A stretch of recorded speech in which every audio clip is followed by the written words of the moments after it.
And welcome back. It's time for this week's Capital Report with Pat McGuigan of CapitalBeatOK.com. Pat, this week you reported on the effectiveness of higher education spending. After studying this issue, what are your takeaways? Well, on the positive side, the springboard here was a State Chamber of Commerce study about higher education in Oklahoma. And as is sometimes my habit, I kind of took a critical look at it. But let's start with a couple of positives.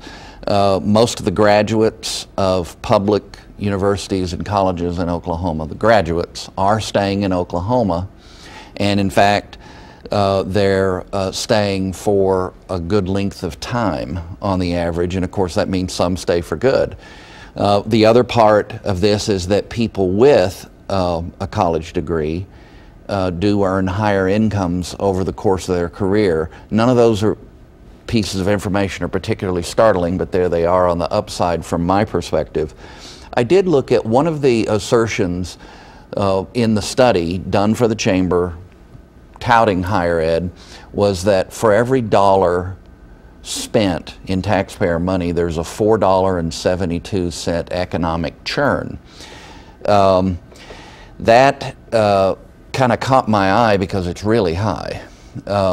So I called around and talked with critics of higher education, and particularly public higher education spending around the country, and I got some interesting bits of information. First of all, there's the cost of raising a dollar in taxes, which the marginal cost is probably at least 25 cents. There's some that say that actually gets closer to half, and then certain kinds of taxes cost more to raise than they bring in. The study did not look at the cost of taxation, which is a common thing, by the way, in public government, if you will, funded analyses of government spending. The second thing is administrative costs and the number of sites. And none of this is new. This is stuff Pat McGuigan's been writing about since my years at the state's biggest newspaper, and I've continued to. Administrative costs and efficiency. Neither of those were examined in this study. Now, I take at face value the assertions of Battelle, the group that did the study, and the conclusions that folks like Fred Morgan and Chancellor Glen Johnson make based on the study, but I think there's more to the story.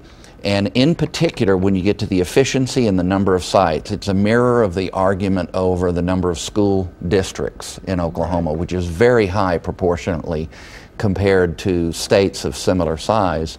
You can make the same kind of argument about higher education.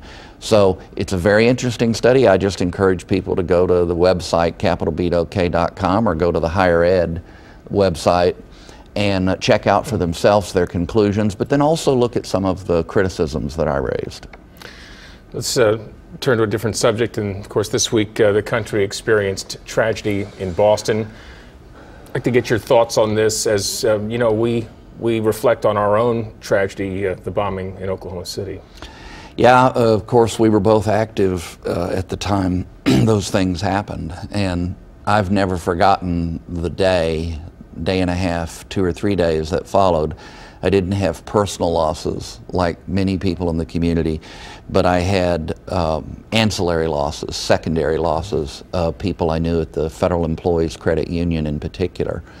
I wrote a commentary this week in which I said that there's a reason, this is just my heart speaking, I think there's a reason we have moments of silence, because for one thing, when you have a moment of silence, it doesn't matter what your faith tradition is. You can express your petitions to the Almighty in your own way and in your own words silently. But there's also an eloquence in silence. And as I've watched a lot of the anxiety and the expressions of anger before we really know who's responsible, domestic, international, something in between, something unexpected, we'll know before too long, there's an eloquence in silence. And I'd say this is one of those times that actions speak louder than words. We learned that in Oklahoma City, and that would be my counsel to the folks in Boston is straight out of the Bible, you know, patience, kindness, love, charity, your presence in the moment with people who have lost something, fortitude, and finally a thirst for justice. If those are what guide us in the next few weeks, we'll come out the other side okay. That doesn't mean there won't be scars. Thanks, Pat. You can read more about these and other topics at capitalbeatok.com. For Pat McGuigan, I'm Alex Cameron. Have a great weekend.